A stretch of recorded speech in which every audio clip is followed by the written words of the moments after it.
archivo para que el PDF se vea enriquecido con algunos ejemplos. Así que, Mara, no te desconectes, Ivana, seguí ahí. Lautaro, ¿venimos bien? ¿Bien? Sí. ¿Bien dormido? No. Más o menos, más o menos. Bueno, todos estamos luchando un poco con el sueño. En esta realidad de la pandemia, los tiempos vitales con los que estábamos acostumbrados a vivir se han visto alterados. Disculpen, pero el cambio de clima lo registro en la voz, así que me van a saber entender si en algún momento no se escucha, me chiflan y repito alguna idea. ¿Estamos bien, Lorenzo? Ahí pasé, Federico, un documento PDF como archivo adjunto por el chat. Fíjate si te aparece y lo puedes descargar.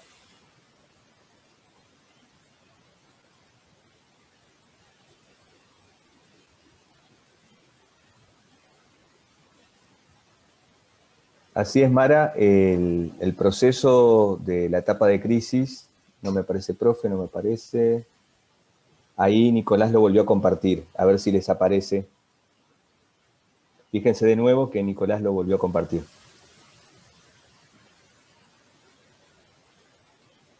Creo que Nicolás lo volviste a compartir, ¿no? Sí.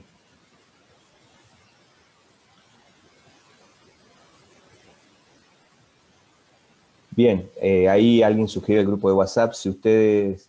Sí, lo puse para todos, tengo que enviar a todos. Así que Nicolás lo manda al grupo de WhatsApp. Ahí supongo que ya no van a tener dificultades. Gracias, Nicolás, por la colaboración. Estamos ahí, el asistente en línea. Bien, avanzamos entonces. Vuelvo a compartir pantalla, retomo ahí una consulta que hicieron por el chat. Bien, lo importante es que ya lo tienen. Disculpen, tuve un problema con la conexión y se me salió. Bueno, bien. Bienvenida, Valentina. Vamos entonces otra vez a la presentación y hay una frase que se dice hoy que es meterle mecha, como darle ritmo, energía. Vamos a ver qué podemos hacer. Ya a esta hora me parece que el ruido ya no es de los micrófonos, sino del estómago, así que haremos lo que podamos. No me está ahí está. Bien. Entonces,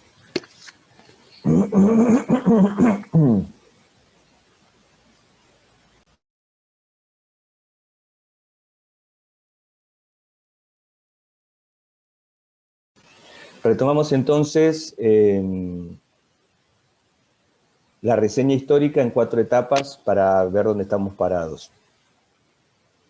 Hablamos de 4 momentos, 4 fases en esta presencia y relación entre la Iglesia Católica, América y la Corona. Una constitutivo fundacional, que es la llegada, despliegue y organización. Una de cansancio y rutina, que es como de meseta, donde ya no está la efervescencia del inicio, sino en consolidarlo ya alcanzado.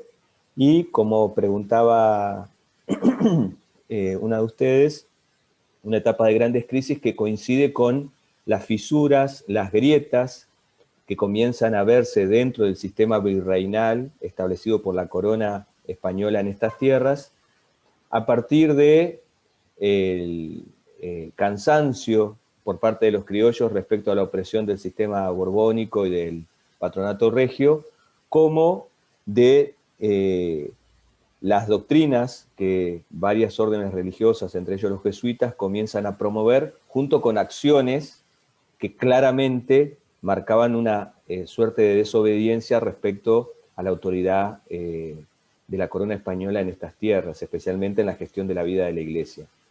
Esto va a desencadenar los procesos independentistas, donde ya vimos cuál ha sido el rol de sacerdotes, obispos y de la Santa Sede, del Papa, y ahora vamos a entrar en la etapa de reconstrucción, la última. El programa prevé, en la unidad 8, recorrer el siglo XX a través de la figura de los papas, que es lo primero que vamos a hacer. Y después nos vamos a meter en otros temas como el Concilio Vaticano II, los curas del tercer mundo, la teología de la liberación, que forman parte también de esta unidad. Si nosotros tenemos que recorrer el siglo XX a través de los papas, arrancamos con León XIII, que fue papa entre 1878 y 1903. ¿Por qué es importante, relevante su rol? Porque escribió una encíclica sobre la cuestión obrera, que se conoce como Rerum Novarum. Fue una encíclica que trascendió ampliamente los límites de la Iglesia Católica porque no era una cuestión religiosa sobre la cual el Papa escribe, sino sobre un tema muy candente, especialmente en Europa, que tiene que ver con la situación laboral y social de los laburantes. El Papa denuncia en esta encíclica las pobres condiciones en las cuales trabajaban muchas familias en Europa sin protección social, con jornadas extenuantes, con trabajos exigentes que incluso marcaban la vida no solamente de los hombres, sino también de las mujeres y de los niños. En este contexto, la Rerum Novarum fue como una bocanada de aire fresco en una época donde el movimiento obrero buscaba organizarse para poder hacer sentir sus reclamos. Y la Rerum Novarum fue como un espaldarazo por parte de la Iglesia, en la persona del Papa, para ese reclamo. El texto tuvo mucha relevancia también porque la Iglesia se ocupa de manera sistemática en un documento de máxima jerarquía de un tema social. No es que la Iglesia no se ocupara de cuestiones sociales, sino que este es el primer documento largo donde el Papa analiza con profundidad la situación obrera y ofrece algunas líneas de acción para mejorar las condiciones en las que se encontraban los trabajadores en esa época. Por eso se lo considera como el documento fundante de la doctrina social de la Iglesia de forma sistemática. Otra vez, la Iglesia desde sus orígenes se ocupó de las cuestiones sociales, pero este es el primer documento que de manera sistemática y contundente hace un análisis profundo de una realidad social. Por eso se lo pone como el primer documento importante de la doctrina social de la Iglesia. La Iglesia no solamente se ocupa de cuestiones religiosas o vinculadas con su tarea de la catequesis, los sacramentos, la misa, la confesión, sino que tiene un gran rol social la Iglesia. Bueno, la Rerum Novarum es el primer documento de contundencia sobre una realidad social. Por eso se lo considera el primer documento de la doctrina social de la Iglesia que aborda un tema social de forma sistemática. En este sentido, después tenemos a San Pío X, no vamos a entrar porque tenemos poco tiempo, hay algunas cuestiones para mencionar, pero no de gran relevancia en nuestro tema. Benedicto XV, de 1914 a 1922, se encuentra con una Europa en conflicto. Él se pone Benedicto justamente porque viene de Benito, el nombre. San Benito fue un gran santo del siglo V que promovió la paz. Entonces el Papa se pone Benedicto como queriendo ser un signo de la paz en una Europa en conflicto. Se desata la Primera Guerra Mundial y después de él va a venir Pío XI, un Papa que va a estar bastante tiempo, 17 años. Es relevante porque zanja una cuestión conflictiva entre la Santa Sede, el Vaticano y el gobierno de Italia, a través de unos pactos que se conocen como pactos lateranenses. A través de los pactos lateranenses, el Estado italiano le reconoce autonomía al Vaticano y le reconoce también la soberanía sobre los territorios que actualmente ocupa el Vaticano, que son un par de hectáreas. Los territorios vaticanos llegaron a ocupar en algún momento de la historia gran parte de Italia, por avances, invasiones, poderes que se trenzaban en lucha en territorio italiano. Esos territorios se fueron reduciendo y entraron en conflicto con Italia a fines del siglo anterior. No estaba muy bien definida cuál era la autoridad del Papa sobre sus territorios, qué ocupaban sus territorios, y había una puja con el gobierno italiano. Bueno, los pactos lateranenses le pusieron fin a esa tensión. El Papa también va a ser quien busque que la Iglesia Católica se ocupe con mucha intensidad de las consecuencias de la crisis económica mundial de 1929, que se conoció como el crack o la Gran Depresión, y va a tener una postura hipercrítica, el Papa Pío XI, a los totalitarismos que van surgiendo en la década del 30, especialmente el fascismo en Italia y muy particularmente el nazismo en Alemania. No debemos olvidar que el nazismo llega por el voto popular, es elegido democráticamente, y va desarrollando a lo largo de la década del 30 una dinámica en la gestión del poder que lo vuelve un totalitarismo. Y va a desatar su furia, Hitler especialmente, con los judíos. El Papa Pío XI, por esta idea de la raza aria, la raza superior, y bueno, el judaísmo como una raza que atrasa, una raza víctima, una raza casi paradigmática de la víctima, que no ayuda, bueno, en pos de una raza superior, aria, que en el caso del nazismo tiene que ver con el gen alemán. Pío XI va a estar informado del despliegue despótico del poder que empieza a hacer Hitler sobre Alemania, porque al Papa lo informan los obispos en Alemania, y el Papa como líder de su Estado, el Estado Vaticano, también tiene embajadores, que se conocen como nuncios. Todos los países tienen embajadores, el Papa tiene los suyos, son los nuncios. Bueno, tanto el nuncio en Alemania como los obispos le informaban al Papa de la voracidad que estaba carcomiendo al gobierno nazi y la hazaña que estaba empezando a desatar en estas nuevas realidades que eran los campos de concentración. El Papa va a ser muy crítico, va a escribir varios documentos públicos cuestionando el nazismo, y en ese contexto adviene la Segunda Guerra Mundial, y el Papa va a morir justo el año del comienzo de la Segunda Guerra Mundial.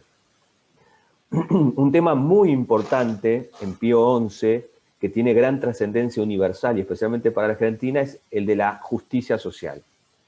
Todos nosotros, si alguna vez escuchamos la noción justicia social, seguramente la hemos escuchado en relación a la doctrina peronista. Perón fue un gran propulsor de la doctrina social de la Iglesia, y lo hizo a partir de esta noción, que no es de Perón, sino que Perón la toma de la doctrina social de la Iglesia. El Papa Pío XI, en una encíclica, 40º anno, es decir, a los 40 años, de la Rerum Novarum, escribe un documento, una encíclica, sobre la cuestión social en la década del 30, después de la crisis desatada por el crack económico del 29. La encíclica Rerum Novarum significa sobre las nuevas cosas. Rerum viene de res, que ustedes en el derecho usan mucho. La res, ¿no? El asunto, la cosa. Bueno, en ese momento la encíclica era sobre las cosas nuevas. ¿Cuáles eran las cosas nuevas? La cuestión obrera. A los 40 años, el Papa Pío XI actualiza la mirada de la Iglesia sobre las cosas nuevas y escribe una encíclica que se le pone a los 40 años, 40º año. Y ahí habla sobre la cuestión social. Y habla mucho de un término que ya se venía utilizando, que es justicia social. Mire, estamos en la década del 30, pero en la década del 40 va a empezar a hablar de la justicia social. Y la va a traducir en un programa político y económico, que va a tener gran relevancia en Argentina. Va a promover de la pobreza a mucha gente y va a crear de algún modo lo que hoy conocemos como la clase media. Los beneficios que le permitieron a muchas familias acceder a un trabajo, salud, educación, su vivienda. Bueno, Perón toma esa noción de la doctrina social de la Iglesia que él leía. La justicia social, entonces, es una noción que Pío XI va a darle forma, y de ahí para acá sigue estando vigente en la doctrina social de la Iglesia. Luego de Pío XI tenemos a Pío XII, que ya asume con la Segunda Guerra Mundial en proceso. Ya no pudo, como Pío XI, denunciar públicamente las atrocidades contra el judaísmo, porque cada vez que el Papa hablaba había represalias dentro de Alemania contra los judíos. Entonces el Papa lo que va a promover es la protección de los judíos por parte de la Iglesia. Va a establecer que todas las instituciones católicas presentes en Europa reciban judíos que estén huyendo de la persecución, para esconderlos del nazismo. Incluso muchos judíos pedían el bautismo para presentarse como católicos y no como judíos, en orden a proteger a sus familias. Muchos sacerdotes van a ofrecer su vida a cambio de algún judío en los campos de concentración. Uno muy conocido es San Maximiliano Kolbe, que se ofrece a cambio de un papá que tenía hijos fuera del campo de concentración, que habían entablado una relación, y cuando el papá este papá judío iba a ser trasladado a las cámaras de gas, este sacerdote católico se ofrece a cambio, ¿no? Como no tenía familia de la cual hacerse cargo, se ofrece a cambio de este hombre judío para que cuando pudiera salir del campo de concentración se reencontrara con su familia. En el contexto del magisterio de Pío XII, en 1948, tiene lugar la Declaración Universal de los Derechos Humanos, un hito en la humanidad, un punto de llegada y de partida. Y es eso, una declaración. Ustedes saben, como muchas cosas en la vida, no porque se declaren ya se vuelven efectivas. Todavía siguen pendientes muchos derechos en su cumplimiento, en su reconocimiento y cumplimiento a lo largo del mundo. Bueno, la Iglesia Católica colaboró mucho en la elaboración de la Declaración Universal de los Derechos Humanos, envió peritos que participaron en las discusiones acerca de cómo elaborar, qué derechos incluir, cómo redactarlos. Hay uno muy conocido que se llama Jacques Maritain, un laico, un filósofo francés, que llevó un poco la visión filosófica y teológica de la Iglesia a las discusiones como perito de la elaboración de la Declaración Universal de los Derechos Humanos. Luego de Pío XII sigue Juan XXIII, que escribe justamente una encíclica sobre los derechos y deberes humanos. El Papa le agrega y deberes humanos, porque lo que son derechos de otros se transforman en deberes para mí. Yo tengo derechos y deberes, derechos y obligaciones. Y en ese sentido la encíclica Pacem in Terris, paz en la tierra, hace una valoración muy positiva de los derechos humanos y muestra hasta qué punto los países del mundo deben comprometerse para hacerlos efectivos. La declaración sola no alcanza. Y convoca el Concilio Vaticano II, del cual vamos a hablar dentro de un ratito. La reunión de todos los obispos del mundo para reflexionar sobre temas que el Papa considera de especial importancia para la humanidad y la vida de la Iglesia. El Papa, que continuó su tarea, Juan XXIII, convoca el concilio y se muere, encontró mucha resistencia por parte de sus colaboradores a la hora de convocar el concilio, le decían que era innecesario y el Papa insistió, y como tiene la autoridad para hacerlo, lo inauguró y se murió. Fue elegido en cónclave, que es la reunión de los cardenales que eligen al sucesor del Papa fallecido, Pablo VI. Todos estos papas son italianos, desde León XIII para acá que venimos viendo, la mayoría son italianos, en la historia de la Iglesia. Estos que vemos hasta acá, todos italianos. Continúa y aplica las decisiones del concilio, es el primer papa que viaja a Tierra Santa y a América, viene a América Latina y a Norteamérica. Viaja a Colombia, a Medellín, para una reunión de los obispos de América Latina, y va a Estados Unidos, ahí habla ante la ONU, es el primer papa que habla ante la ONU. Un gran promotor de la unidad de los cristianos. Ustedes saben que la Iglesia Católica es una confesión cristiana, pero hay muchas confesiones cristianas, ¿no?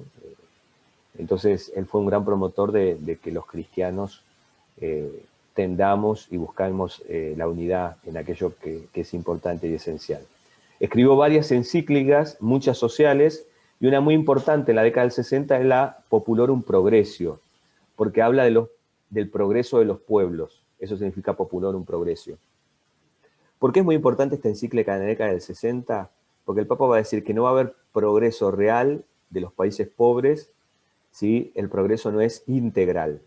El progreso no se puede reducir solamente a estabilidad económica, sino que los bienes de una buena economía tienen que llegar a todos.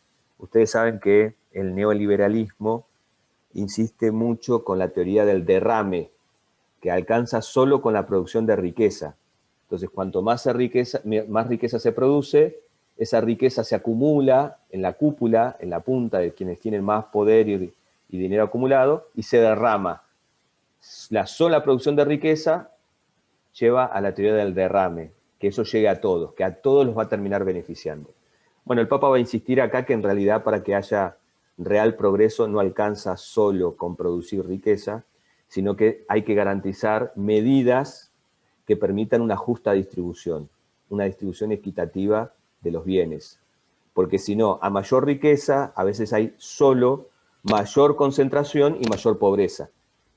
Para que haya verdadero progreso, hay que producir riqueza y hay que distribuirla de manera equitativa, para que los bienes no solamente sean económicos, sino también se traduzcan en bienestar social, político, económico, educativo, sanitario.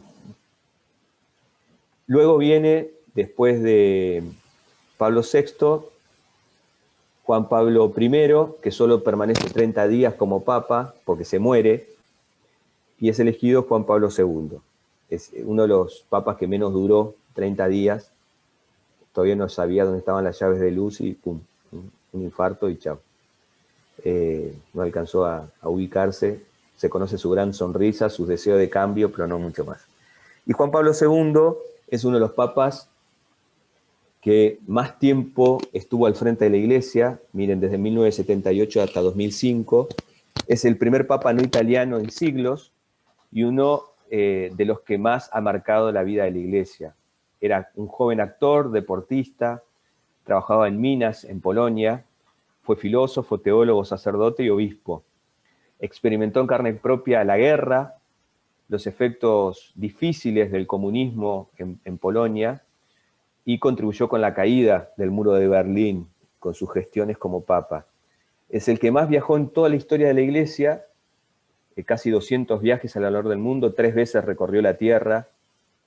Si sumamos los kilómetros que viajó, dio vuelta 3 veces y media a la Tierra, y tuvo una gran preocupación social, por su propia realidad personal, y viendo las desigualdades en todo el mundo. Toneladas de encíclicas sociales sobre los más diversos temas. Una significativa es Centesimus Annus, a los 100 años de la Rerum Novarum. Él actualiza el análisis de la realidad del mundo y muestra cómo el trabajo es el principal generador de dignidad para el ser humano. Sin trabajo es muy difícil que haya dignidad. La persona puede recibir todos los bienes del Estado, puede tener garantizado, cubierta sus necesidades básicas por el Estado, pero si la persona no lo genera por sí mismo, eso atenta contra la dignidad humana. Y esto es muy importante. Es decir, el Estado debe generar las condiciones para que cada uno pueda alcanzar por sí mismo los bienes que necesita mediante el trabajo.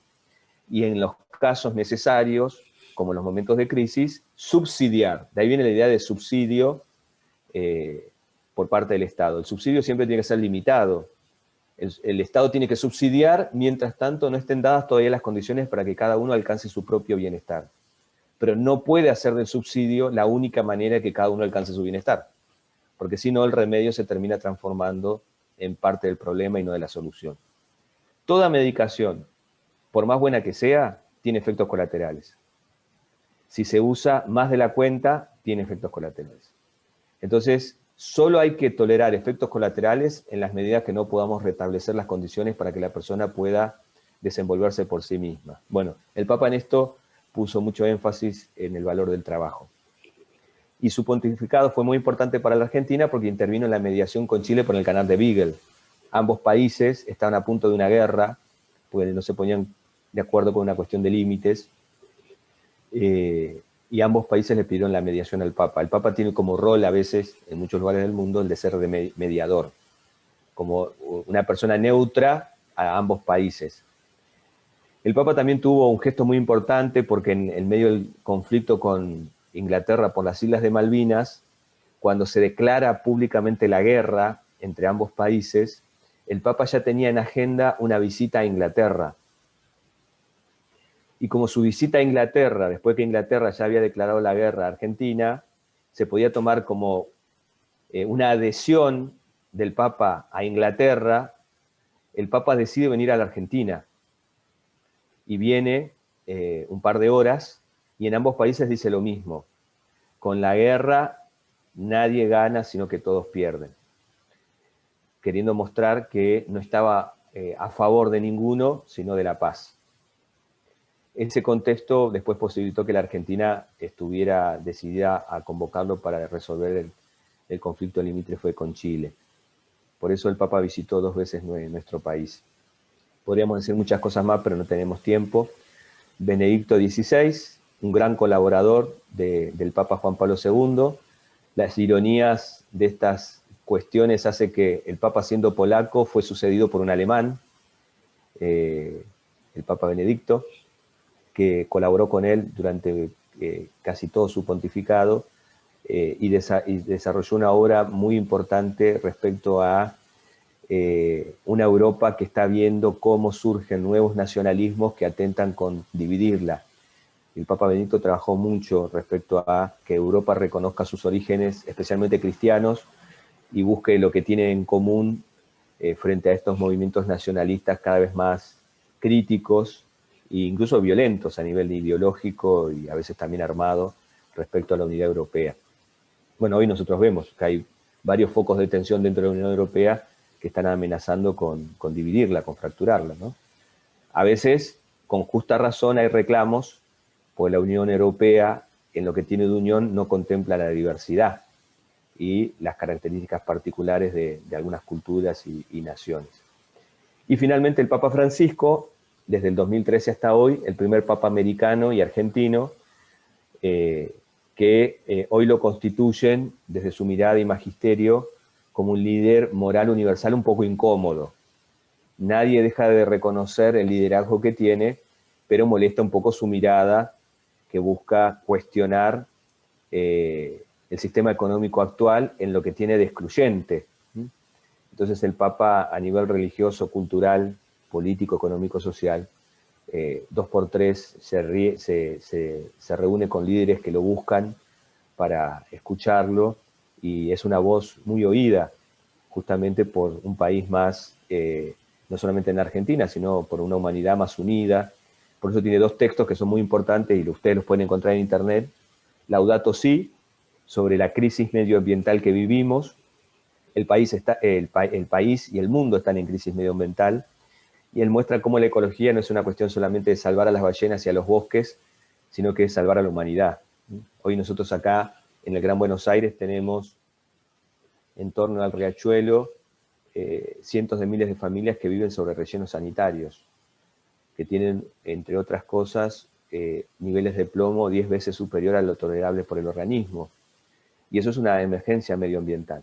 El Papa habla del Laudato Si como nuestra casa común, ¿no? El mundo como nuestra casa común, que tenemos que aprovechar sus riquezas, pero no depredar nuestra casa común. Y el Papa va a decir que la depredación de los recursos naturales, la contaminación y un sistema económico que solamente mide todo en razón de costo y valor, lo único que está haciendo es dejar más gente excluida. Y la última es muy nueva, la Fratelli Tutti. El Papa ahí ofrece una mirada sobre una humanidad que hoy comparte muchas cosas, incluso las enfermedades. Estamos siendo testigos de eso con el coronavirus, con la COVID-19, y cómo, así como compartimos bienes y también somos solidarios en las enfermedades, en las desgracias, necesitamos construir una sociedad más inclusiva. Bueno, este es un breve pantallazo de los papas. Vamos ahora a concentrarnos en las décadas del 60, 70 y 80, que tienen que ver con los temas que algunos de ustedes mencionaban sobre la teología de la liberación y los sacerdotes del tercer mundo. Una de las preguntas de la unidad, ¿qué es una encíclica? La encíclica es un tipo de documento pontificio. Ahí ven algunos de los tantos documentos pontificios que un papa puede escribir, ¿no? Homilías, discursos, la bula como la Intercetera, cartas, exhortaciones. Bueno, la encíclica es el documento de máxima importancia que un papa escribe. Viene de la palabra encíclica, encíclico, en ciclos, algo que está escrito para que circule, para que llegue a todos. Y el papa escribe una encíclica cuando entiende que hay un tema de máxima importancia que él quiera desarrollar, no solamente vinculado con la vida interna de la Iglesia, sino también con la realidad social, como vimos recién con Francisco. tanto Laudato Si como Fratelli Tutti habla de cuestiones sociales muy fuertes. Y el nombre de los documentos papales y también de las encíclicas se toman de las primeras palabras del documento. Fratelli Tutti significa hermanos todos. Rerum Novarum sobre las cosas nuevas. Si ustedes van al documento, las primeras palabras del documento son las que le dan nombre al texto. Ahí podemos encontrar algunas encíclicas, algunas ya mencionamos, y algunos datos importantes de la década del 60, 70 y 80.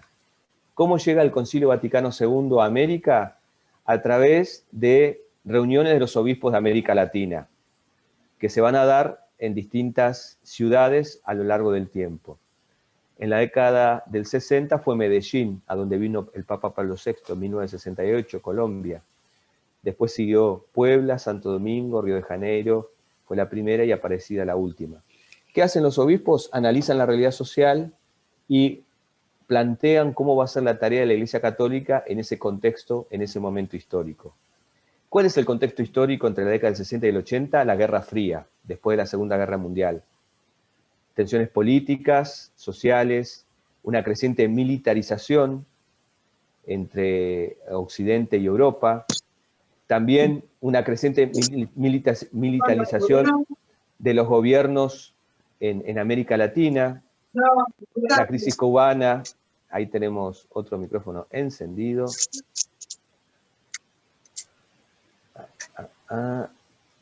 Ahora tengo la capacidad de silenciar. Qué importante es esto, che. Bueno, es mi pequeño poder, ¿qué va a ser? Bueno,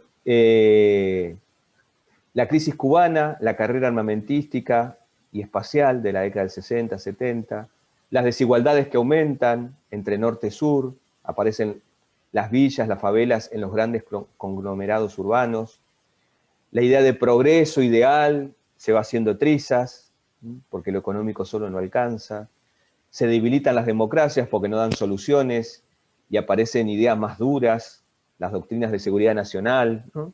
Y los gobiernos militares, ¿no? Los gobiernos de facto.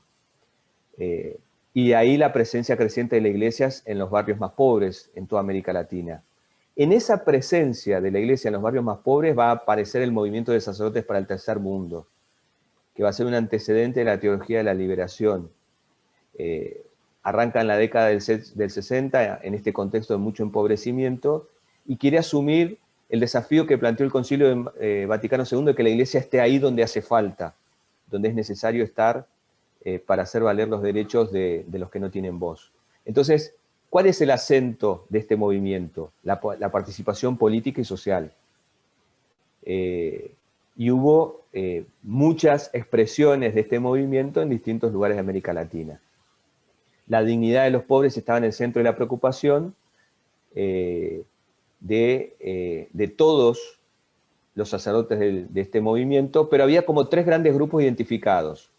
Los que se comprometían con la realidad social sin dejar de ser sacerdotes, aquellos que entendían que no era posible cambiar la realidad social si no había compromiso político explícito. Entonces ahí hubo curas que se involucraron en cuestiones políticas, incluso se postularon para cargos políticos, y un tercer grupo más extremista, que incluso llegó a tomar las armas para defender la causa revolucionaria en pos de la liberación de los pobres. Entonces hubo como tres grandes grupos bien distinguidos. Los que permanecieron como sacerdotes en su rol, los que se comprometieron políticamente, y los que llegaron a tomar las armas. Ahí les ofrezco unos nombres que ustedes van a tener en la presentación de PowerPoint. Este es el contexto en el que nace la teología de la liberación. Desigualdad, opresión, un movimiento que toma el mensaje de Jesús liberador, lo licúa, lo mete en una licuadora con la tesis marxista de la lucha de clases y genera esta mirada que la liberación se va a alcanzar a través de la lucha de clases. Hubo una corriente dentro de la teología de la liberación más suave o más ortodoxa, que buscaba la liberación de los pobres comprometiéndose con ellos. Hoy ahí tenemos, por ejemplo, a los curas villeros. Pero hubo otros que promovían el conflicto, animados por la mirada marxista a la realidad. De ahí que hubo muchas publicaciones, autores que escribieron libros, artículos, generaron centros de estudio para promover esta teología de la liberación. La Iglesia se comprometió, y mucho, con la teología de la liberación, en lo que tuvo de promoción social, sin perder la identidad como sacerdotes, sin promover el conflicto armado, pero sí la justa tensión política por promover aquellos movimientos que representaran mejor los intereses del pueblo. ¿Cuál fue la crítica de la Iglesia a la teología de la liberación? Bueno, justamente este condimento marxista de la lucha de clases. La Iglesia entiende que una justa teología de la liberación debe promover la dignidad de todos, especialmente de los más excluidos, pero nunca a través de la violencia, y tampoco por medio de compromiso político partidario de parte de los curas, cosa que se dio, violencia y compromiso partidario. En este contexto, la teología de la liberación, no solo por la crítica que hace la Iglesia, sino también por el cambio de las circunstancias sociales y políticas en América Latina, fue perdiendo fuerza. De algún modo perdiendo territorio el marxismo, cae el muro de Berlín, desaparece la Unión Soviética, entonces pierde fuerza toda esta dinámica de lucha de clases, que todavía sigue vigente, y los conflictos armados no desaparecieron en América, y la amenaza de gobiernos militares tampoco. En este sentido, nosotros hoy nos encontramos en una América Latina dividida todavía, herida, fracturada, por estas tensiones, norte-sur, ricos, pobres, inclusión, exclusión, y hay mucho por hacer. En este contexto, la Iglesia ha tenido un rol decisivo a lo largo de los siglos que hemos recorrido juntos, y hoy sigue teniendo una relevancia muy importante, porque en muchos países la situación no estalla a nivel social, porque la Iglesia, junto con otras instituciones, contienen la demanda social de alimentos, de acceso a la salud y a la educación. En nuestro país, concretamente, la Iglesia Católica, en la crisis del 2001-2002, generó un espacio de encuentro que se llamó la Mesa del Diálogo Argentino, porque la sociedad gritaba que se vayan todos por los políticos, y había una gran fractura en el tejido social, y la Iglesia generó un espacio de diálogo entre todos los actores, la política, la sociedad civil, organizaciones no gubernamentales, y contribuyó a pacificar la realidad argentina en un contexto muy difícil, hasta que otra vez la Argentina comenzó a salir adelante, no sin dificultades que todavía hoy seguimos padeciendo. He querido presentarles una mirada panorámica. Espero no haberlos confundido y ofrecerles elementos para que ustedes enriquezcan su propio juicio crítico. De ahí es importante que no se queden solo lo que leen en el diario o ven en algún documental, sino que se ocupen de profundizar y entender las causas. En ese sentido, como abogados que pretenden ser, ustedes no se van a quedar solo con opiniones, sino que tienen que buscar evidencias, ¿no? Y hoy he querido ofrecerles una mirada con sus contrastes de la institución a la que pertenezco y represento. Consciente de que tiene sus luces y sus sombras, como muchas realidades que tienen cosas muy buenas y cosas muy cuestionables, como en la familia. En nuestra familia siempre tenemos algún tío impresentable que no queremos que caiga en las fiestas ni en los cumpleaños para que no nos arruine ante nuestros compañeros. Bueno, siempre tenemos un impresentable, pero no deja de ser familia. Bueno, en la Iglesia tenemos mucho de eso. Tenemos más de algún impresentable, a veces muchos, pero también tenemos mucha gente con la cual uno se siente orgulloso por la tarea que desarrolla y el valor que le confiere a la propia tarea. Bueno, ustedes en el ámbito de la política lo verán, en el ámbito de la justicia también hay mucha gente que dignifica el rol de abogados y muchos impresentables, y así en todos los ámbitos. Pero lo que tenemos que evitar son las generalizaciones. Cuando decimos la policía, la política, o los políticos, los abogados, los militares, bueno, o la iglesia, adentro hay de todo. Todos deseamos aportar nuestro granito de arena para que podamos ir dignificando el nombre de la institución a la que pertenecemos. Y en eso estamos. En ese sentido yo me siento orgulloso de pertenecer, asumiendo las oscuridades, los límites y las situaciones difíciles que a veces llevan a que en la generalización caigamos muchos en la volteada, como les va a pasar a ustedes siendo abogados o estudiantes de abogacía. ¿Abogado vas a ser? ¿Abogada? Hay como un manto de sospecha, como cuando uno lleva un apellido, si alguno de ustedes se llamara de apellido Hitler, ya lo mirarían con sospecha. Pobre flaca, pobre flaco, no tuvo nada que ver, pero por ser portador del apellido, uno ya sufre la mirada cuestionadora que trae de familia. No, bueno, a veces en la iglesia nos pasa lo mismo. Hay mucha gente que trabaja en silencio y hace que el rol de la iglesia siga siendo significativo, y hay otros que lo deshonran y hace que la iglesia sea cuestionada y rechazada. Siempre va a ser más ruido un árbol que cae que 100 que permanecen en pie. Así que nos tenemos que hacer cargo también de esa situación y asumir con paz que va a haber situaciones que deshonren y también nos hagan parte de los cuestionamientos. Así que les agradezco de corazón la paciencia, no les robo un minuto más. Están ustedes como los leones, los tigres hambrientos, lo que hablaba San Bartolomé de las Casas. Espero que les haya sido de utilidad. Quisiera escuchar por lo menos algún comentario, pregunta, sugerencia. Los que quieran desconectarse lo pueden hacer, ya tienen el material, pero brevemente, segundos para algún aporte.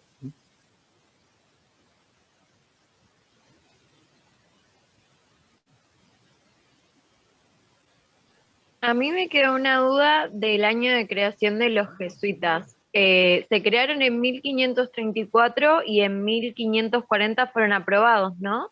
Exactamente. Excelente la Ok, precisión para tomar la nota. ok, muchas gracias.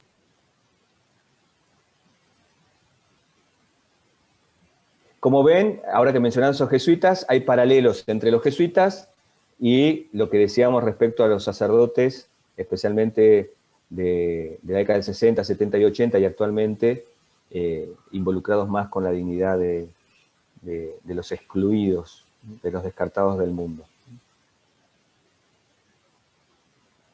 ¿Algún comentario? ¿Una palabrita de cierre? Cualquiera puede habilitar el micrófono y nos despedimos. Muchísimas gracias por la clase, la verdad que fue muy buena, o sea, me mantuve siempre pendiente y nada, la verdad creo que explicó muy bien todos los temas, a mí no me quedó ninguna duda, pude anotar todo y nada, eso, muy buena clase. Gracias, Alejandro. Si otros no tuvo la misma experiencia, pido mis disculpas. He tratado de ser lo más claro que he podido, pero bueno, entiendo que a veces puede ser demasiada información específica en poco tiempo sobre mucha historia que pasó bajo el puente, pero quedamos conectados por cualquier duda. Tienen el material sugerido en el PowerPoint de lo que ahí no figura, y cualquier cosa, si alguno por ahí o alguna de ustedes se perdió y no sabe dónde está parada o parado, no dude. Tienen excelentes profesores también, así que muchos de los temas los han visto en gran profundidad, simplemente los he mencionado para colocarlos en la línea de tiempo, pero cualquier cosa quedó a disposición. Y desde ya, independientemente de si creen o no en lo que creen, rezo por ustedes, no aflojen, no bajen los brazos, no se desilusionen si los resultados de los exámenes no son lo que esperan, porque un momento de crisis, como puede ser una nota demoledora, puede ser una oportunidad para que ustedes se repongan, sabiendo que hay mucha gente que ya los está esperando y los necesita. Hay muchos rostros concretos que van a ser más que un expediente o un número de casos que necesitan de ustedes, y nosotros estamos acá en un contexto de gran exclusión, y ustedes siguen siendo muy valiosos. A veces dice que los abogados, los médicos y los contadores son de las profesiones que habría que dejar de promover, ¿no? Porque hay muchos. Y en realidad lo que necesitamos no es solo cantidad, sino calidad. y que ustedes se estén formando con conciencia social es parte de esa generación de abogadas y abogados que necesitamos porque no abundan tantos. ¿Hay muchos? Sí. De calidad y con conciencia social es lo que buscamos promover. Así que ojalá que la educación pública genere en ustedes la conciencia de saberse en deuda, no con el Estado, sino con la sociedad argentina, especialmente con los que no tienen posibilidad de acceder, y gracias al ejercicio profesional de ustedes puedan tener una vida más digna. Estamos en el mismo barco, en la misma vereda, de distintos lugares, pero trabajando juntos por el reconocimiento, la valoración y la defensa de la dignidad de los derechos de todas y todos. Ya está. Bueno, Miqueas, terminamos entonces, siguiendo tu consejo. Perdón, No, tranquilo, tranquilo. Yo aprovecho para hacer chiste nada más, para distender un poquito. Por la clase. Doctora, no hizo falta molestarla. Tiene un curso impresionante, un lujo. Muy buena Muchas gente. gracias. Les mando a cada uno un abrazo grande y ojalá que esta sea la primera de otras veces que nos encontremos. Ahí tienen mi contacto a disposición. Buen almuerzo y adelante con esta materia que puede sentirse larga, por la cantidad de tiempo histórico que abarca y por la complejidad de la realidad social. Pero es fundamental esta materia. No podemos ser personas que nos comprometamos con una realidad social que no conocemos. Y esta materia les da muchos elementos para eso. Un gran abrazo. Gracias, profe. Muy bien explicada la clase. Muchísimas gracias. Y cualquier cosa estamos en contacto. Gracias, Brenda. Un gran abrazo. Gracias. Muchas gracias, Andrés, y está en liga. Muchas gracias, Brandon. ¿Brandon es tu nombre también o apellido? Desapareció Brandon, se cayó. Se fue. Listo. Yo permanezco mientras se van yendo por si hay alguna inquietud o algún comentario. Pásense por el WhatsApp. Profe, consulta. El mail que nos envió, que nos puso en primera instancia. Sí. Sí. Cualquier consulta o duda, después releyendo los apuntes, les podemos enviar para consultarnos si nos quedó algo pendiente. Sí, de esto, de lo que hemos hablado, de los temas que ustedes ven que figuran detallados en la unidad y que tal vez no pudimos abarcar suficientemente o de alguna otra cuestión, ya les queda el mail, independientemente de la materia.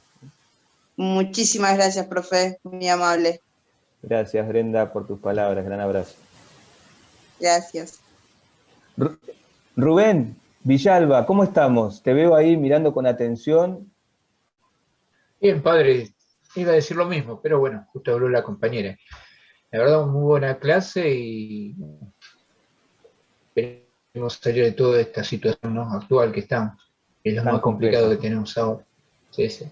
Es complejo el presente y va a ser igual o más de complejo el post.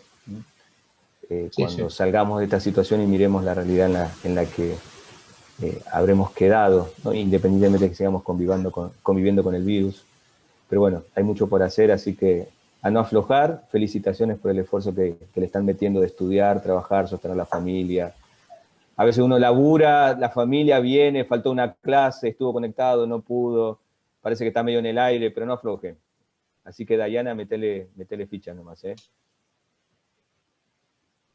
Así va a ser, así va a ser. Dardo, ¿estamos bien? Sí, perfecto, sí. No me pierdo nada. Y pregunto para no molestar. No, por favor, no hay ninguna molestia.